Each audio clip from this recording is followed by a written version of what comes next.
কি গো,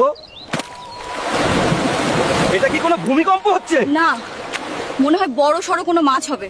সর্বনাশ! কি দেখছি পুকুরের ভিতরে দানব! তোরা তাড়াতাড়ি হাল্ককে ডেকে আন, না হলে গ্রাম ধ্বংস করে ফেলবে। হাল্ক সর্বনাশ হইছে, পুকুরে বিশাল দানব আইছে, তুই তাড়াতাড়ি চল। তাড়াতাড়ি চল, দানব ভাজি খাবো আজ।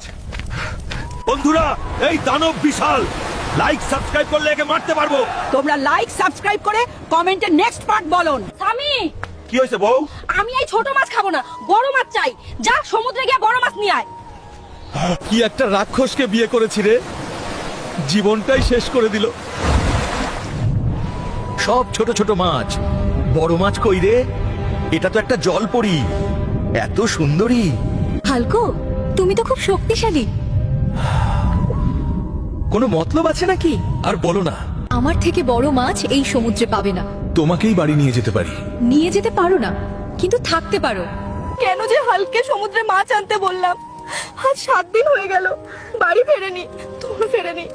তুমি যে এখানে এতদিন ধরে আছো, যদি তোমার স্ত্রী জানতে পারে। আরে, ও মনে করেছে আমি সমুদ্রে মাছ ধরতে এসে হাঙর আমাকে খেয়ে ফেলছে। দেখ, তোর স্বামী সমুদ্রে জলপরীদের সাথে ফার্স্ট ইনস্টি করছে। সমুদ্রের নিচে জলপরীর সাথে ফার্স্ট ইনস্টি। মাছ আনতে যেতে সমুদ্রে জলপরীদের সাথে প্রেম বের করছে। এত বড় সমুদ্রে হালকে খুঁজবো কিভাবে?